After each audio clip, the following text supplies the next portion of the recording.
La nature. Comparée à l'État, au peuple ou même à l'humanité, ce sont le feu, l'eau, la pierre et l'air, soit la nature que nous devons estimer davantage. Si nous œuvrons en harmonie avec la nature, le peuple et l'humanité nous suivront d'eux-mêmes.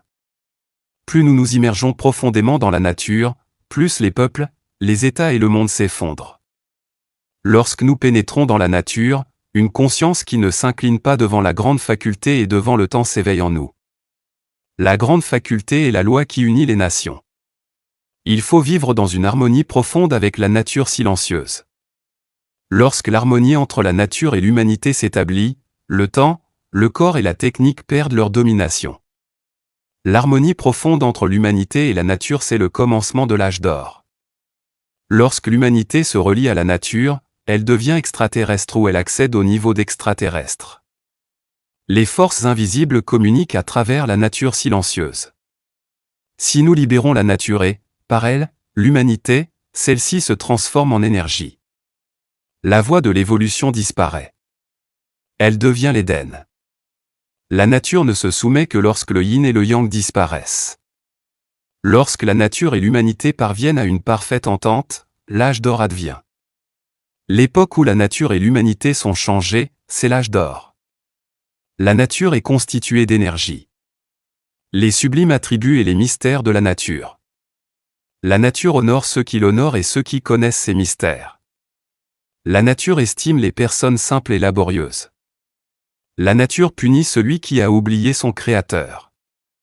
La nature instruit sans prononcer une seule parole. La nature maintient l'équilibre entre le bien et le mal.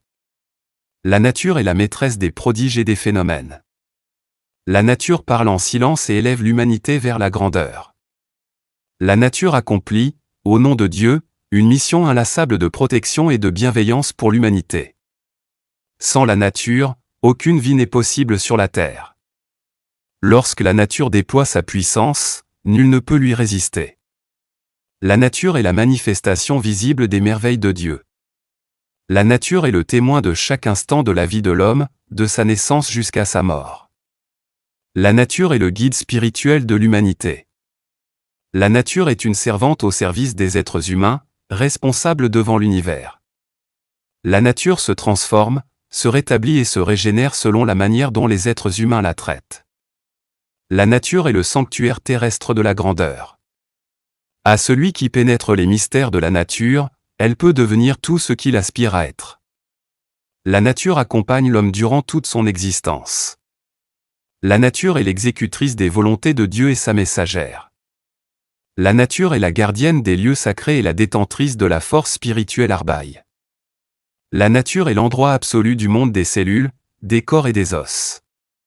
La nature est la maîtresse du vent, de l'eau, du feu, de la pierre et de tous les autres éléments visibles. La nature est la messagère de Dieu. La nature est la créatrice de toute forme de vie. La nature élève et protège l'être humain afin de le conduire vers l'univers, vers les mondes supérieurs. La nature accomplit l'œuvre des prodiges et des phénomènes. Après la révélation de la loi naturelle, la nature et l'environnement sont devenus, par la volonté de Dieu, un enseignement destiné à conduire les habitants de la terre et les nations, à travers le peuple kirghize, vers la science naturelle illimitée. Cet enseignement éduque, transforme et éveille le monde intérieur de l'être humain. La nature punit les nations. Le peuple kirghize annonce au monde la science sacrée. Les saints messages purifient les nations, l'homme terrestre cède à l'honnêteté, afin de se perfectionner, il établit une connexion spirituelle et accède à la connaissance. Aux nations furent accordées la science naturelle et la connexion spirituelle. Au peuple kirghize fut confiée la mission de guider en silence les nations par la pensée illimitée. Le temps est l'esclave du peuple kirghize. Autrement dit, le temps servira le peuple kirghize. Le présent est l'esprit des nations. Le passé est la vie des êtres humains. La science de l'univers sera attestée par la nature elle-même.